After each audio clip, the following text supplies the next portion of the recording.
श्री स्वामी समर्थ. आज करणार आहे काळ्या तिखटातील मटकीच्या डाळीचा सरबरीत पेंडपाला. हे मटकीची डाळ भिजवून घेतली आहे.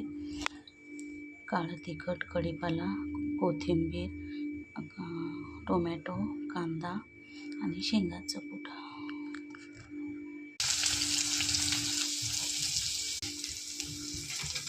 कढीपाला, कोथिंबीर, टोमॅटो, अद्रक, लसूण, कोथिंबीर, खोबऱ्याची पेस्ट,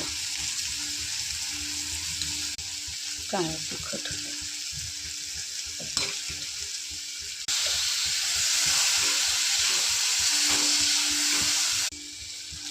हळद आणि मीठ टाकून आता एक 10 मिनटं ठेवायचं झाकून.